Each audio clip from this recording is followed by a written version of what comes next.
자, 이렇게 중국 구매 대행을 주력으로 하는 업체가 이런 강의를 태우면 어떤 일이 발생할 것 같아요? 이런 식의 강의를 통해서 사업자를 양성해내면 이 독일 시장은 본인들 주요 시장이 아니기 때문에 이 강의업체는 해당 수익만 창출하면 그만이지 이 구매 대행 시장이 망가지든 말든 전혀 신경 쓸 필요가 없다는 얘기입니다.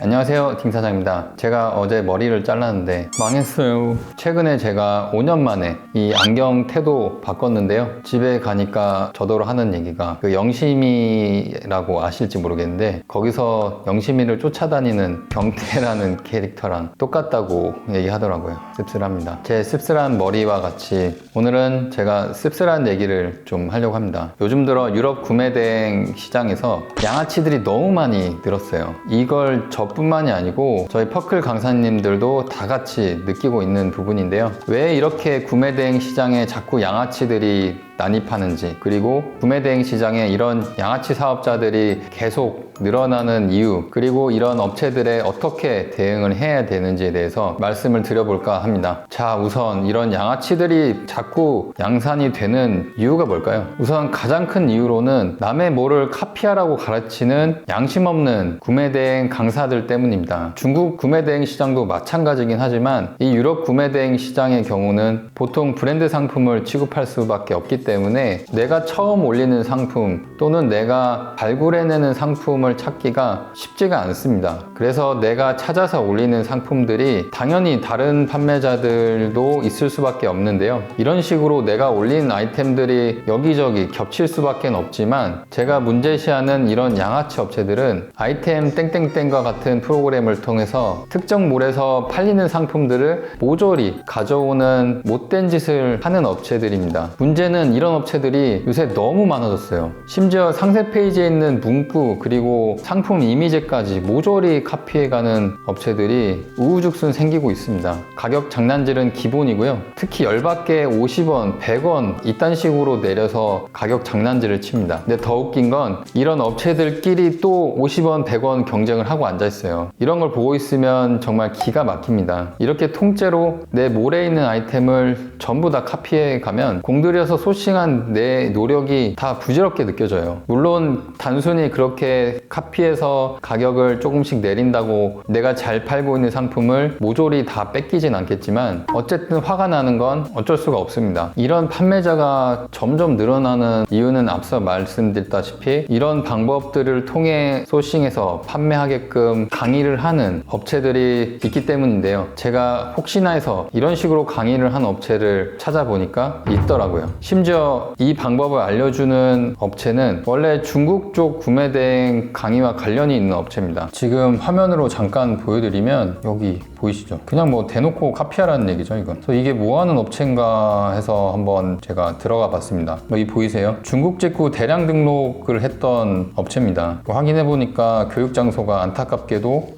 이분과 관련이 돼 있네요. 자, 이렇게 중국 구매 대행을 주력으로 하는 업체가 독일 사업자 배지 하나 껴가지고 이런 강의를 태우면 어떤 일이 발생할 것 같아요? 특히 이런 프로그램 기반 대량 등록을 하던 회사가 이런 식의 강의를 통해서 사업자를 양성해내면 이 독일 시장은 본인들 주요 시장이 아니기 때문에 이 유럽 구매 대행 시장이 피 터지든 말든 신경을 전혀 쓸 필요가 없겠죠. 결국엔 강의 그리고 프로그램 판매를 통해서 이 강의업체는 해당 수익만 창출하면 그만이지 이 구매 대행 시장이 망가지든 말든 전혀 신경 쓸 필요가 없다는 얘기입니다. 그럼 결국에 이 강의를 듣고 서로 피 터지게 싸우다가 이런 경쟁이 힘든 분들은 빨리 나가 떨어지는 게 반복되는 거죠. 유럽, 미국, 중국 시장 할 것 없이 구매 대행 사업을 접고 강의에 집중하는 이유가 바로 이런 거에 있습니다. 저는 현역에 있으면서 스스로 강의를 진행했던 가장 큰 이유가 바로 이런 식으로 시장이 망가지기 때문이었습니다. 구매 대행 매출 적당히 찍고 해당 사업은 하지도 않으면서 강의만 열심히 하는 그런 분들은 그 시장에 미련이 없기 때문에 그냥 수강생들끼리 치고받고 싸우게 계속 수강생을 경쟁을 찍어내는데 집중을 할 수밖에 없겠죠. 저도 강의를 하고 있지만 이런 식으로 시장에 대한 배려가 전혀 없는 이런 강의를 보면 사실 되게 열받습니다. 쉽게 가는 길만 알려주고 그대로 따라하라고 가르치면 당장은 매출이 잘 나올 수는 있어요. 근데 처음부터 이런 식으로 경쟁을 해서 물건을 판매하면 그 당사자 역시 1년을 절대 넘기지 못합니다. 이건 제가 10년 동안 제 몰을 그대로 카피하고 양아치질한 업체들을 봐온 결과예요. 자, 그럼 이런 양아치 사업자들을 어떻게 상대하고 대응을 하면서 사업을 유지해야 될까요? 보통 이런 양아치 사업자들은 스마트 스토어를 베껴가기 때문에 사업자를 하나 더 새로 만드시거나 일단은 신경 쓰지 마시고 새로운 아이템을 계속 찾으면서 다른 마켓에 올리는 방법을 통해서 직접적인 카피를 피하는 방법이 있습니다. 계속 스마트 스토어에 팔릴만한 상품을 올려봐야 내 몰을 즐겨찾기 해놓고 계속 카피할 게 뻔하기 때문에 이런 똥을 피하는 게 정신건강에 더 좋습니다. 그리고 또 하나의 방법은 내가 공을 들여서 찾은 아이템을 뺏기면 그만큼 허무하기 때문에 프로그램의 힘을 빌려서 한두 개 카피하는 거에 신경을 쓰지 않을 만큼 많은 아이템을 올리는 방법이 있습니다. 이거와 관련해서는 제가 따로 다룰 예정인데요. 어쨌든 이런 방법들을 써서 카피당하는 거에 스트레스를 최대한 받지 않도록 해야지 포기하지 않고 이 유럽 구매 대행 사업을 지속하실 수가 있겠죠. 제가 이렇게 대응법도 알려드리긴 했지만 이게 근본적인 해결책은 아니기 때문에 사실 좀 씁쓸합니다. 시장을 배려하지 않고 강의파리에 집중하는 이런 업체들은 빨리 사라졌으면 하는 바람이고요. 저 역시 이런 시장 상황에 맞게 여러분들한테 도움이 될 만한 꿀팁을 계속 공유할 수 있도록 하겠습니다. 그럼 저는 다른 영상에서 또 찾아뵙겠습니다. 감사합니다.